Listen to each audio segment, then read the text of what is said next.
네, 오늘은 함께 방언에 관한 말씀을 나누고자 합니다. 여러분 혹시 방언을 받으셨나요? 제가 학창 시절이었던 이 2000년 전후반만 해도 한국 교회에 이 방언이 굉장히 중요하게 여겨졌던 시절이 있었어요. 그래서 때는 제가 중학교 2학년 때였던 것 같습니다. 저기 현도에 가면 대청산 기도원이라는 기도원이 있어요. 그런데 저희가 다녔던 교회는 청주의 작은 교회였기 때문에 항상 여름 수련회가 되면 저희끼리 자체적으로 하지 않고 그곳에 모여서 대전과 청주 지역에 있는 학생들이 모여서 함께 이렇게 수련회를 진행하면서 하나님의 은혜를 느꼈던 경험이 있습니다. 그래서 그 수련회만을 1년 동안 기다리면서 은혜 받을 것을 기억하고 기대하며 나아갔던 모습들이 있습니다.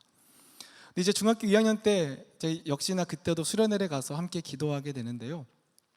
그날따라 강사 목사님께서 이 주짓진학 저녁 집회를 하시는데 우리가 방언을 받아야 된다 이야기를 하시는 거예요.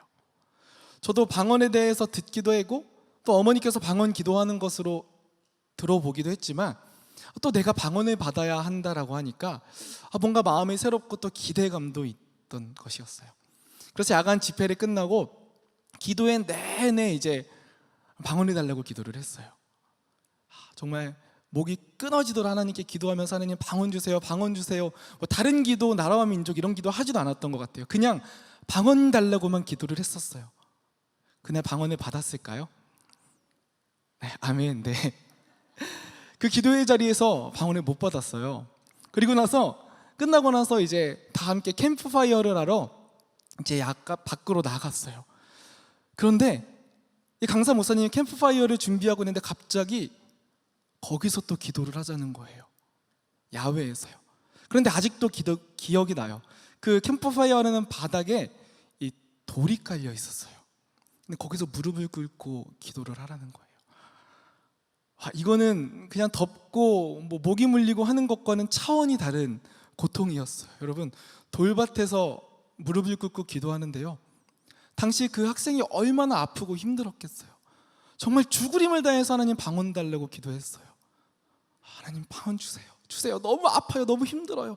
내가 흘리는 눈물이 아파서 눈물을 흘리는 건지 하나님이 임재하셔서 눈물이 흘리는 건지 혼미할 정도로 정신이 팔려서 기도를 하기 시작했는데요, 글쎄 그날 하나님께서 제 입을 열어주셨어요. 막 방언을 막 랄랄랄라 하기 시작하는데요, 이 방언이 끊이지가 않는 거예요. 끝나지가 않는 거예요. 어느 순간 이 방언이 딱 제게 임한 이후로부터는 아픈 것도 있기 시작했어요. 그날 그 자리에서 앉아서 2시간을 기도했거든요. 하나님의 은혜가 너무나 귀하고 하나님이 나와 함께 하시고 살아계시는가가 정말 처음으로 제 인생에서 가장 깊숙이 느껴졌던 순간이었던 것 같아요.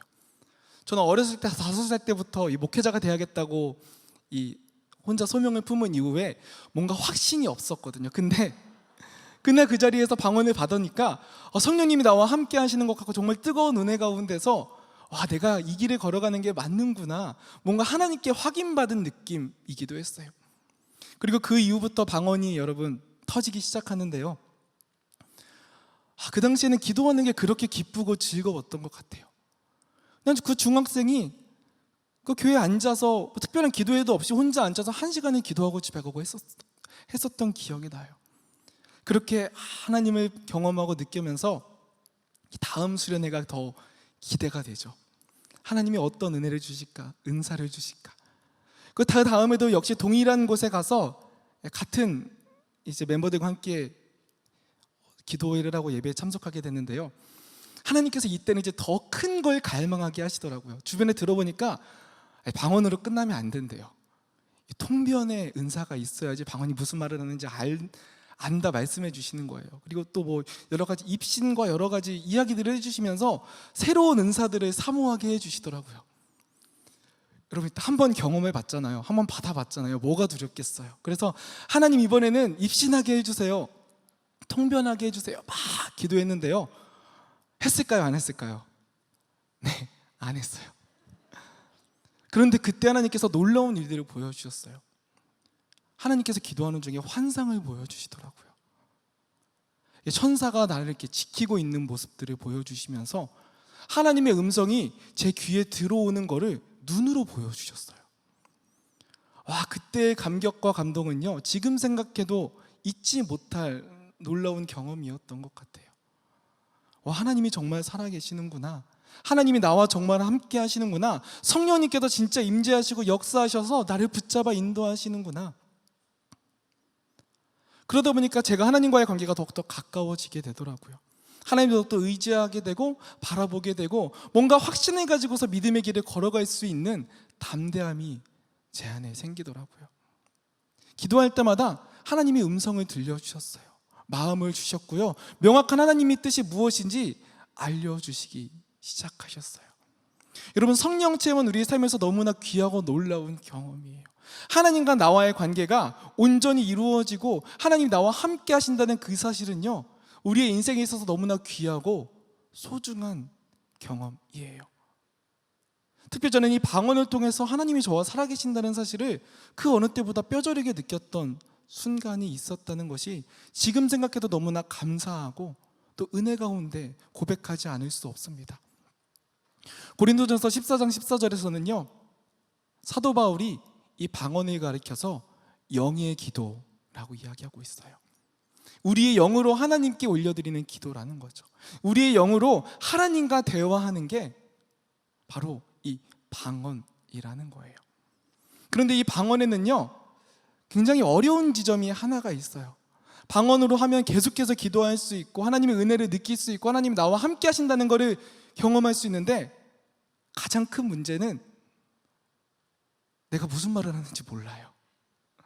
내가 하나님께 무슨 말을 하는지 모르고 하나님이 나에게 무슨 말을 해주시는지 알지 못할 때가 참 많이 있어요.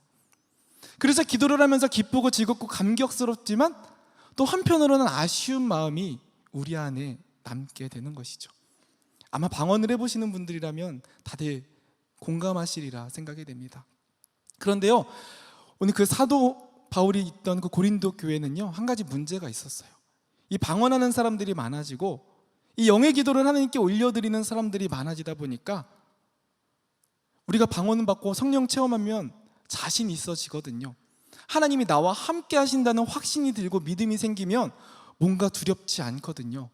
그러다 보니까 이 은사를 가지고 방언을 가지고 자랑하는 사람들이 생겨나게 되었어요. 여러분, 하나님이 나와 함께 하시는 거 내가 몸소 체험하고 있는데 무엇이 두렵고 무엇이 무섭겠어요?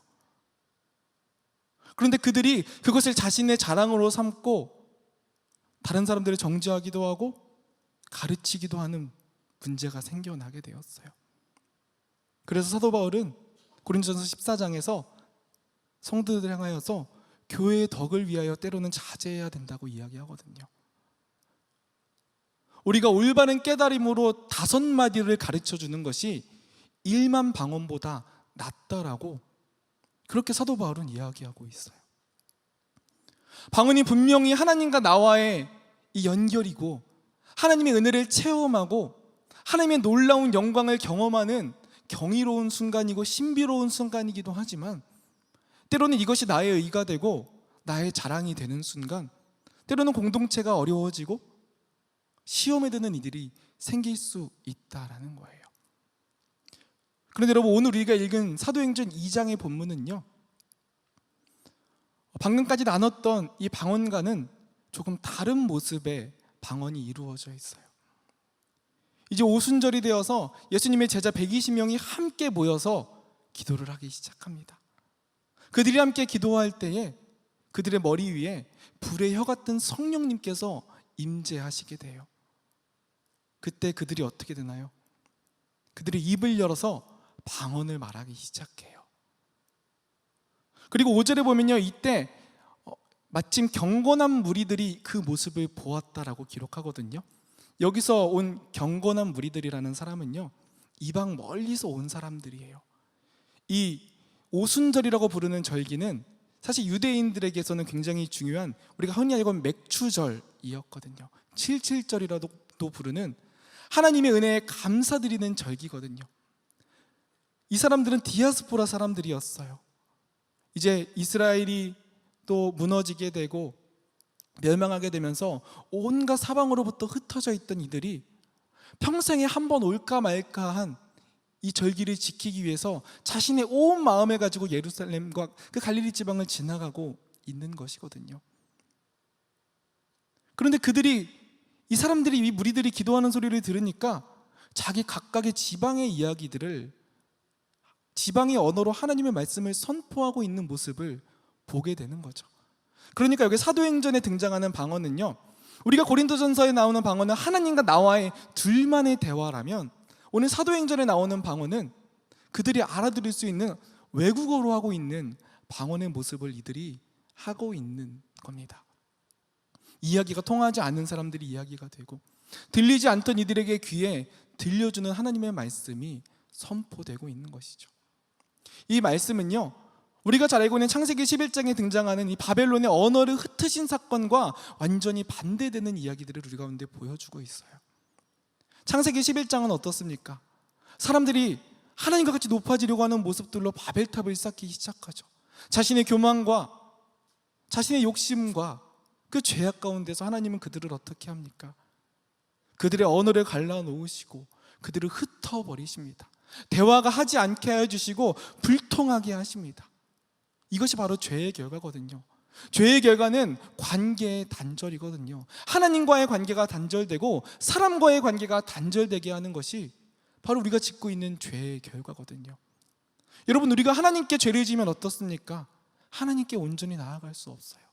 사람들에게 잘못하면 어떻습니까? 피하고 싶고 도망가고 싶어져요. 관계의 단절, 불통하게 되는 것, 피하게 되는 것, 말하지 않게 되는 것, 이것이 바로 죄의 결과거든요.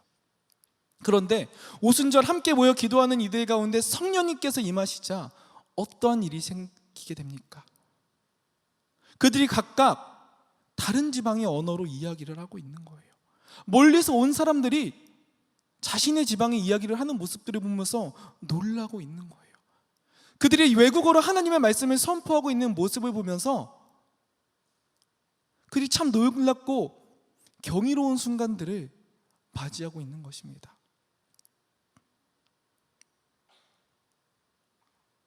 고린도전서의 방언은 단순히 나와 하나님과의 관계를 확인하는 방언이었어요.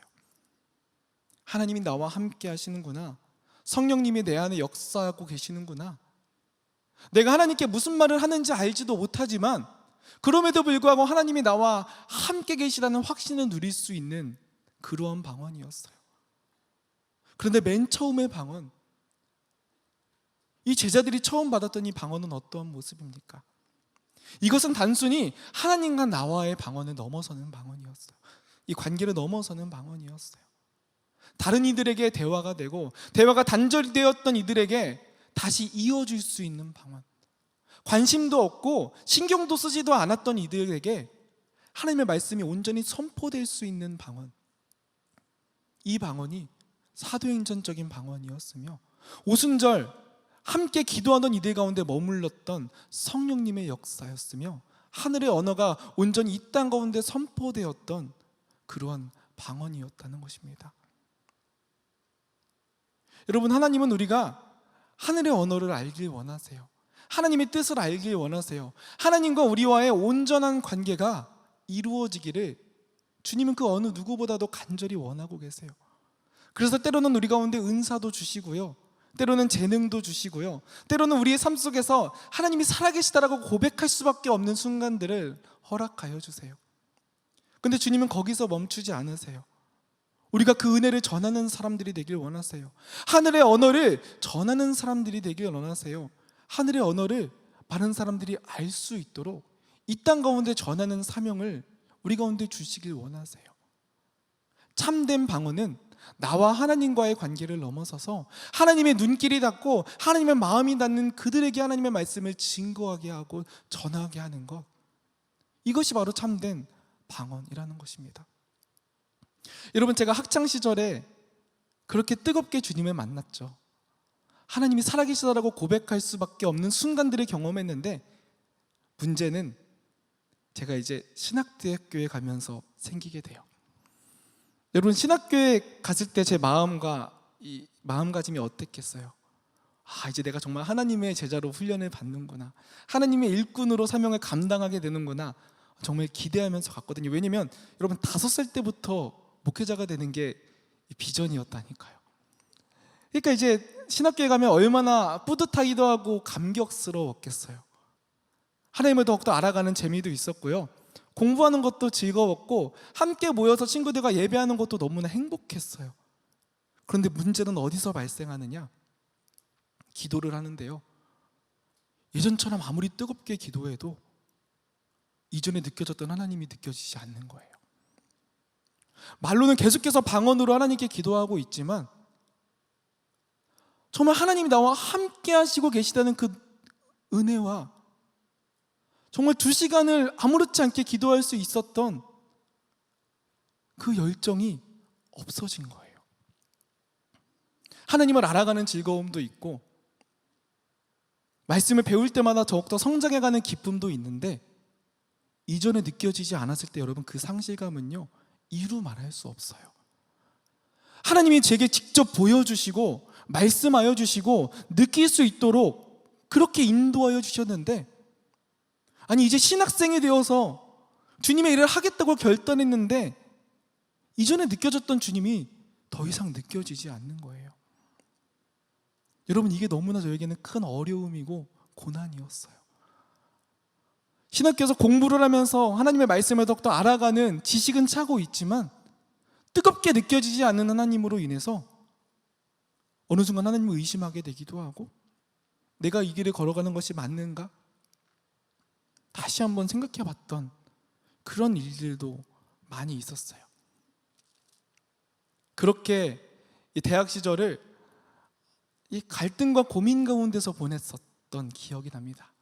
그리고 때는 대학교 4학년 이 학교 사경회였어요. 이 사경회 때 모이면 열심히 막 기도를 하잖아요. 그때도 여전히 그렇게 기도했어요. 하나님, 내가 다시 주님을 느끼고 싶어요. 하나님, 다시 주님을 경험하고 싶어요. 이전에 만났던 주님이 다시 나에게 나타나셨으면 좋겠어요.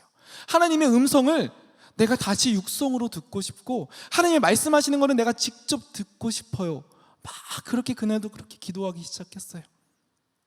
그런데 제 앞에 어떤 한 사람이 딱 보이는 거예요.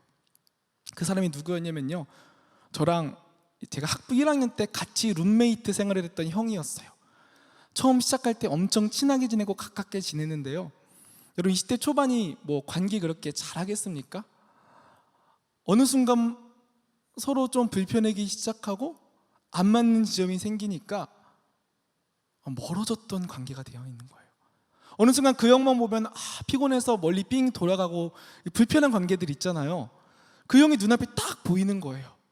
그래서 내 마음을 다시 다잡고자 더 열심히 하나님 앞에 기도했어요. 하나님, 나에게 말씀해 주세요. 하나님의 뜻을 말씀해 주세요. 근데 여러분, 놀라운 일이 생겼어요. 그렇게 기도하고 있는데 갑자기 그 형이 저한테 오더니 이렇게 얘기하는 거예요.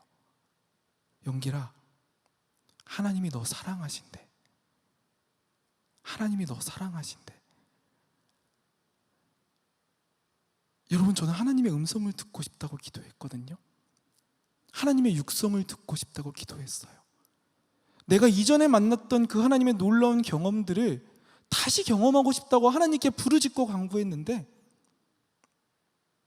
하나님이 제가 피하고 싶은 사람, 제가 함께하고 싶지 않은 사람, 도망치고 싶어하는 사람을 통해서 하나님의 음성을 들려주시는 거예요. 여러분, 우리의 죄는요, 피하고 싶고 불통하게 만들고 단절되게 만들어요. 그러나 성령님은 어떠십니까? 성령님은 말할 수 없는 이들, 말하고 싶지 않은 사람들, 나와 별 상관없는 이들을 통해서 대화하게 하시고 이야기하게 하시고 역사하게 하시는 분이세요. 그때 하나님께서 제게 깨닫게 하시는 것이 하나가 있어요. 저는 이전에는 나와 하나님과의 관계가 온전히 서게 되면 그것으로 믿음이 충분하다고 생각했어요. 내가 이전에 경험했던 하나님의 그 뜨거운 은혜를 경험하면 하나님 나와 함께 하시는구나 라는 사실을 알 수 있다고 생각했거든요. 그런데 그 사건을 겪고 나서 하나님께서 알려주신 건 무엇이냐? 하나님께서 이미 우리 주변에 너무나 많은 것들을 통해서 말씀하고 계셨던 거예요. 때로는 목사님의 설교를 통하여서, 때로는 친구와의 깊은 교제를 통하여서, 때로는 신학 공부를 하면서, 때로는 내가 정말 함께하고 싶지 않은 이들을 통하여서 하나님께서 말씀하여 주신다는 사실을 알게 됐어요. 예전에는 하나님과 나와의 관계가 전부라고 생각했는데, 하나님께서 그 사건을 통해서 하나님과 나와의 관계가 단순히 하나님과 나와의 둘만의 관계가 아니라 수많은 사람들, 하나님이 창조하신 수많은 것들을 통해서 나에게 말씀하고 계신다는 사실을 알게 됐거든요. 심지어는 내가 피하고 싶고, 내가 도망치고 싶고, 내가 멀리하고 싶었던 사람을 통해서 하나님의 말씀을 허락하여 주신다는 사실을 하나님께서 그때 깨닫게 하여 주셨어요. 여러분, 이후에 그 형과 저와의 관계가 어떻게 되었을까요? 네, 예상했듯이 잘 회복이 되었어요. 정말 잘 회복이 되어서요, 제가 군 복무할 때도 그 형도 이제 저보다 먼저 군목이어서 같이 계속해서 교제하면서 연락하고, 지금은 미국에 가 있는데요, 한국에 왔을 때 청주에서 와서 한번 얼굴도 보기도 하고 서로 그렇게 기도 제목 나누면서 잘 지내고 있거든요. 여러분, 성령님이 역사하시면요, 이야기하고 싶지 않았던 사람들과 이야기하게 돼요. 내가 사랑하고 싶지 않은 사람들과 사랑하게 되고요, 내게 관심 없던 이들에게 관심이 머물게 돼요. 여러분, 오늘 말씀을 보면요, 이 예수님의 제자들이 모여서 기도하는데 이들이 방언으로 이야기하잖아요. 여기서 방언은요, 우리가 흔히 말하는 이 지방의 언어와 똑같은 의미를 가지고, 우리가 이 방언의 한자적 의미가 지방방자의 말씀 원자거든요. 그러니까 각각의 지방의 언어로 이야기하고 있는 거예요. 오늘 말씀에 보면요, 이 바데와 메데와 또 엘람과 메소포타미아와 여러 지역들의 이야기들을 하고 있거든요. 근데 여러분, 오늘 성경의 9절부터 이 10절, 11절에 나오는 이 지명들을 보면요, 이 사람들이 살아가고 있던 삶의 자리는 로마의 통치권 안에 있는 자리였어요. 그러니까 이 사람들은 기본적으로 모두 다 헬라어를 할 수 있는 사람들이었어요. 유창하게는 못하더라도 헬라어가 공용어였기 때문에 어느 정도 헬라어를 다 할 줄 아는 사람들이었거든요. 여러분, 생각해 보세요. 이들이 다 헬라어를 할 줄 아는데 왜 성령님은 이들에게 방언을 하도록 시키셨을까요? 헬라어로 하나님의 말씀을 선포하면 더 잘 알아들을 수 있고 모두에게 알아들을 수 있을 텐데, 왜 하나님은 굳이 그 각각의 지방의 방언으로 역사하시고 그들에게 말씀하셨을까요? 단순히 신비한 모습을 드러내기 위해서? 단순히 하나님의 역사를 나타내기 위해서 주님께서 그들의 입을 열어 방언을 말씀하게 하셨던 것일까요? 여러분, 생각해 보세요. 이 사람들이 정말 멀리서부터 왔어요. 아프리카에서, 아라비아에서, 로마에서, 정말 그 중동에서 그 시간들을 끌어서 이곳에 왔어요. 그런데 여기서 헬라어로 기도하는 것이, 이야기하는 것이 무엇이 특별하겠습니까? 그런데 하나님은요, 그들의 각각의 지방의 언어로 이야기하세요. 메소포타미아 사람들에게는 메소포타미아의 언어로 이야기하시고요, 이 로마에 있는 사람들은 그들이 사용하는 언어로 이야기하시고요, 애국과 아라비아에 있는 사람들에게는 그들의 지방의 언어로 이야기하게 하세요. 그러자 어떻습니까? 이 사람들은 귀를 기울일 수밖에 없어요.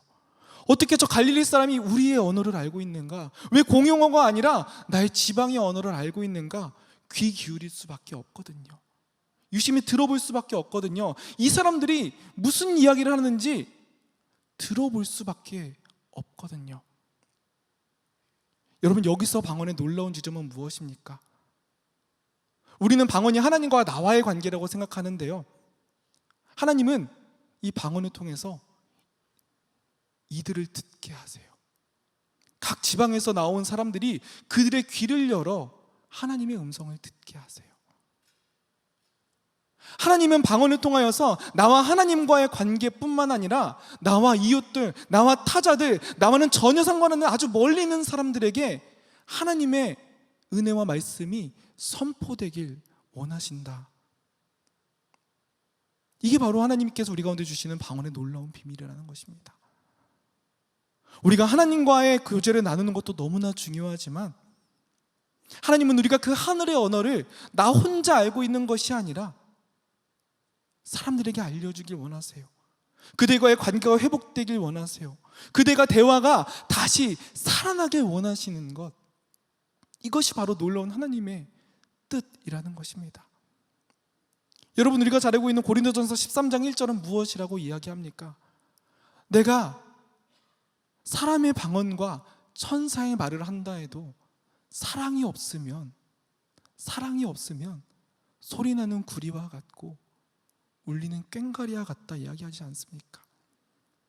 우리가 아무리 하나님과의 관계가 온전하다 하더라도, 늘 방언 가운데서 성령 충만함으로 살아간다 하더라도 우리 안에 사랑이 없으면, 다른 사람들을 바라보지 않고 그들과 대화하지 않고 그들과 함께 협력하여 살아가지 않는다면 그것이 아무런 의미가 없다. 주님은 우리 가운데 말씀하고 계시거든요. 그렇기에 사도 바울은 고린도전서 14장에서 방언을 할 때에 교회의 덕을 위하여 하라고 이야기하고 있는 거예요. 성령님은요, 나와 관계하시기도 원하시지만 나를 통해 우리의 공동체가 온전히 세워지길 원하세요. 나를 통해 내가 서 있는 이 자리가 온전히 세워지길 원하세요. 하나님의 역사는 나뿐만 아니라 내 옆에 있는 이들, 내가 피하고 싶은 이들, 나와 전혀는 상관없는 이들을 통해서 이어지고 이루어지는 것이 바로 성령님의 역사며, 그들을 향해 나아가는 것, 대화가 통하지 않는 이들 가운데 이야기를 하고 맞춰주고 나아가는 것, 이것이 바로 놀라운 성령님의 역사라는 것입니다. 그리고 이것이 우리 가운데 주신 참된 방언의 의미라는 것입니다. 여러분, 방언은요, 이 원어로, 헬라어로 그로사라고 이야기해요. 그런데 이 단어는요, 혀라는 뜻을 가지고 있어요. 혀라는 뜻. 성령님이 우리 안에 거하시면요, 우리의 입술을 통하여 성령님께서 역사하시고 운행하시고 말씀하시겠다라는 거예요. 여러분, 여기서 하나님께 나쁜 말하는 사람이 어디 있습니까? 그러나 우리는 우리 주변에서 얼마나 사람들에게 상처를 주기도 하고 편하게 이야기하기도 하고 막 이야기하는 모습도 우리 안에 있지 않습니까? 여러분, 우리가 참된 방언을 하기 위해서는요, 하나님과 나와의 관계가 온전한 것으로 충분하지 않아요. 내가 하나님이 나와 함께 하신다는 사실을 기억하고 느끼는 것만으로 충분하지 않아요.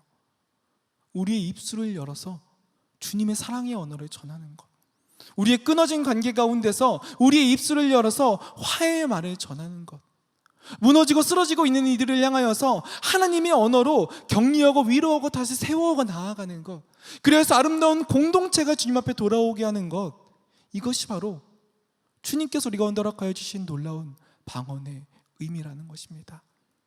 여러분, 여기서 아마 방언을 받으신 분들 계실 줄 압니다. 우리가 그 방언을 더욱더 온전히 사용하기 위해선 하나님과 나와의 경험을 넘어서서 우리가 하나님께 대하듯 이웃들을 대하고 사람들을 대하는 것, 나의 가족들을 대하고 나의 아랫사람들에게 이야기하는 것, 이것이 우리가 참으로 실행해야 될 방언이라는 것입니다. 때로는 방언을 받지 못한 분들도 계시리라고 믿습니다. 그러나 그것이 우리 가운데 중요한 것이 아닙니다. 우리가 주님의 입술을 가지고서 사랑을 말하고 섬김을 말하고 화해를 말하고 회복과 위로를 전하는 그런 믿음의 사람이 된다면 우리는 이미 하늘의 언어를 이 땅 가운데 전하고 있는 사람이라는 것입니다. 여러분, 하나님은 우리의 입술을 통하여 일하시기 원합니다. 우리의 삶을 통하여 역사하기 원하십니다. 성령님은 오늘도 우리를 통하여서 하나님의 공동체를 온전히 세워나가시길 원합니다. 우리가 그 온전한 은사를 사모하며 하나님과 나와의 관계를 넘어서서 하나님의 눈이 향하는 곳, 하나님의 발길이 닿는 곳에 주님의 마음으로 온전히 나아갈 수 있는 저와 여러분 되시기를 주님의 이름으로 소망하고 축복합니다. 사랑하는 주님, 감사합니다. 이 시간 주님 앞에 나와 말씀으로 은혜를 받게 하시고 간절한 마음으로 주님 앞에 기도하는 모든 주의 백성들을 주님 사랑의 품으로 꼭 안아주시며, 간절한 그 모든 기도 제목들 하나님에 대해 하나님의 방법으로 응답하여 주시옵소서. 하나님과 더 친밀해지기를 원하고 하나님의 뜻을 더욱더 알아가기를 원합니다. 주님의 크신 은혜와 사랑을 날마다 물붓듯이 부어주시고 그 사랑에 보답하며 감사하며 하나님 일상에서 늘 승리하며 살아갈 수 있게 하여 주시옵소서. 나라와 민족을 위해서 기도하였고 세계 선교와 열방을 위해서 기도하였습니다. 코로나 팬데믹 이후에 너무나도 힘들고 어려운 그런 상황들 속에서 정말 중심을 잡고 방향을 향해 힘차게 나아가야 됨에도 불구하고 정치 지도자들과 대통령과 많은 책임을 맡은 사람들, 참으로 실망스러운 그런 여러 가지 모습과 뉴스를 볼 때마다 참으로 저희들의 가슴이 많이 무너지고 아픕니다. 성령 하나님 긍휼히 여겨 주시고 이 나라 민족을 주님 굳건한 하나님의 손에 붙잡아 주시옵소서. 김정은 정권이 오판하지 않게 도와주시고 하나님 복음으로 언젠가 평화 통일이 이루어질 터인데 그 속에서 고통 가운데 있는 2,500만 북한 동포들을 주님 불쌍히 여겨 주시옵소서. 우크라이나 땅과 하나님 여러 가지 내전과 환경의 오염과 또 정말 극심한 기후의 여러 가지 그런 위협 속에서 어려움을 당하고 있는 세계 각처에 있는 많은 사람들, 또 그들을 위해서 복음을 전하고자 애쓰고 있는 우리 선교사님들을 주님께서 굽어 살펴 주시옵소서. 아버지 하나님, 환우들을 위해서 기도하였습니다. 정말 절박한 마음으로 꺼져가는 심지와 같은 그런 심령을 가지고 주님 앞에 기도하는 모든 기도 제목들을 주님께서 기억하여 주시옵소서. 머리부터 발끝까지 주님의 보혈의 손으로 안수하여 주시어서 오장육부 배부 깊숙한 곳에 있는 모든 연약한 모든 기관들을 주님께서 온전케 하시고 고쳐주시고 회복시켜 주시옵소서. 하나님 참으로 주님의 놀라운 십자가의 능력과 치유의 은총을 주님께서 허락하여 주시옵소서. 하나님 우리 가정이 우리 자녀들의 앞길이 주님의 은혜 가운데서 펼쳐지기를 원합니다. 우리 일터와 우리의 사역의 현장에 성령 하나님 기름 부어 역사하여 주시옵소서. 하나님 아버지 특별히 상담교회를 사랑하셔서 힘들고 어려운 상황 속에서도 여기까지 인도해 주셨습니다. 하나님 그 놀라우신 하나님의 은총과 사랑에 감사하며 영적 플랫폼 역할을 감당하는 선교적 교회 되게 도와주시옵소서. 다음 주 수요일부터 있을 추수감사 특별 집회 가운데 함께하여 주시고 각 교단을 대표하는 참 귀한 목사님들 어렵게 시간을 내셔서 말씀을 준비하고 선포하기 위해 기다리고 계실 터인데 하나님 우리 성도님들 마음 문을 열어주시고 하나님 시간과 모든 상황들을 함께하여 주시어서 이 자리가 차고 넘치게 하여 주시옵소서. 모든 항전직들, 재직들, 장로님들, 권사님들, 안수집사님들부터 모범을 보이게 도와주시고 울려 퍼지는 찬양과 선포되는 하나님 천국의 그 복음의 말씀을 통하여 살아계신 하나님을 경험케 하여 주시옵소서. 힘들고 어려웠던 3년간의 코로나 팬데믹 상황 속에서 우리를 회복케 하심에 감사의 고백을 드리는 하나님 귀한 은혜의 자리가 되게 도와주시옵소서. 이번 주일 예배를 통해서 살아계신 하나님 앞에 다시 한번 하나님 결단하며 나아가는 모든 주의 백성들을 주님 기억하여 주시고 영과 진리로 주님을 찬양하기를 원합니다. 소원했던 관계가 회복이 되게 하시고 주님 만나게 도와주시고 선포된 말씀을 통해 생명의 역사와 생명의 능력이 그들의 심령 가운데 아버지 하나님 전파되고 소개되게 도와주시고 특별히 교회 안팎에 여러 가지 행사와 사역들이 있습니다. 성령 하나님 주권적으로 역사해 주시고 합력하여 주님을 찬양하며 주님께 영광 올려드리는 귀하고 복된 천국의 잔치들이 다 될 수 있도록 주님 축복하여 주시옵소서. 이전에게도 귀한 물질 주님 손에 의탁드리는 하나님 거룩한 백성들 그 손길들 주님께서 귀하게 여겨주시고 하늘의 신령한 복과 땅의 기름진 복으로 넘치도록 부어 축복하여 주시옵소서. 이제는 우리 주 예수 그리스도의 크신 은혜와 하나님 아버지의 극진하신 사랑하심과 성령님의 교통하심의 역사가 날마다 주님을 사랑하며 우리의 힘이 되신 여호와 하나님만을 일평생 찬양하며 경외하며 섬기며 주님께 영광 올려드리기를 간절히 열망하며 소망하는 예배드린 모든 주의 백성들 그들의 가정과 일터와 건강과 자녀들의 앞길 위해 이 나라 민족 흩어진 모든 열방 위에 이제로부터 영원토록 함께 하시기를 간절히 축원하옵나이다. 아멘.